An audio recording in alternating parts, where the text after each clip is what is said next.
All right, today we are diving into something called the Haskalah. You might know it as the Jewish Enlightenment. And let me tell you, this was a powerful, super controversial, and absolutely pivotal movement that really dragged Jewish life kicking and screaming into the modern age. It forced an entire people to ask a question so profound that it's still echoing today.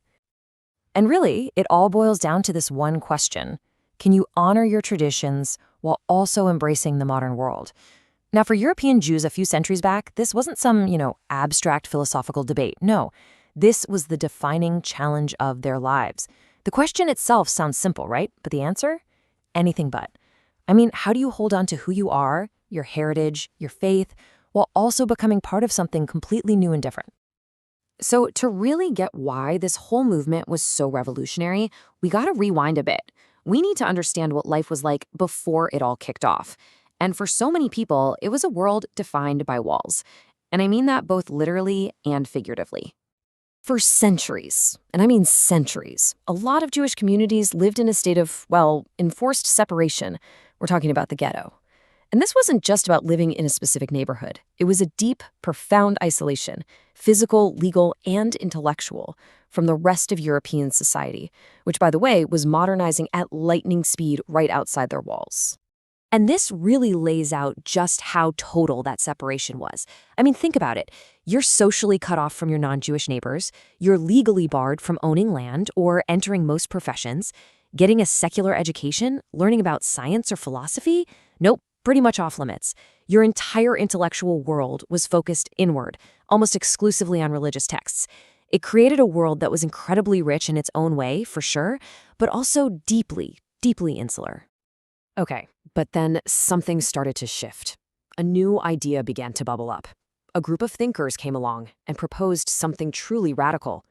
They said, instead of making these walls higher, what if we built a bridge to the modern world? And right there, that was the birth of the Haskalah. And if there was a chief architect for this new bridge, it was this guy, Moses Mendelssohn. What a fascinating figure. He was a brilliant philosopher who came from a very traditional background, but he managed to break out of the ghetto and become one of the most celebrated intellectual figures in all of Berlin. They even called him the German Socrates. I mean, wow. He didn't just talk about change, he was the change. This quote from him really gets to the absolute heart of the Haskalah. Be a Jew in your home and a man in the street. See, Mendelssohn wasn't telling people to abandon their Judaism, not at all. He was proposing this idea of a dual identity. The idea was you could be a devout Jew in your home, in your community, in your private life, but then you could also be a full, educated, integrated citizen out in public and secular society.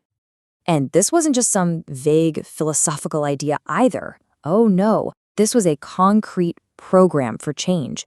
The people who pushed for this, they became known as the Maskilim, and they had a very clear vision for how they were going to build that bridge. First off, let's look at the name itself, Haskalah. It's the Hebrew term for enlightenment, and it comes from the root word for things like intellect, reason, education. And that tells you pretty much everything you need to know, right? The core belief here was that human reason and learning weren't the enemies of faith. Actually, they were essential tools you needed to live a full, meaningful life in the modern world. So what was their actual plan? Well, you can think of it as a kind of three-step revolution. Step 1, champion secular studies. Embrace science, philosophy, history, everything you need to understand the world around you. Step 2, revive the Hebrew language. This was huge. They wanted to take it from being just a sacred language for prayer and turn it into a living, breathing language for modern literature, science, even newspapers. And Step 3, seek civic integration. Take all that new knowledge and use it to advocate for civil rights and become a real participant in society. But as you can probably imagine, this was a lot. For a community that had valued separation for hundreds of years, this was a radical, even shocking idea. So the Haskalah didn't just unite everyone in a big group hug. Oh no, it sparked a fierce and often really bitter conflict within the Jewish world. So you basically had two paths forward, two totally different ways of looking at this.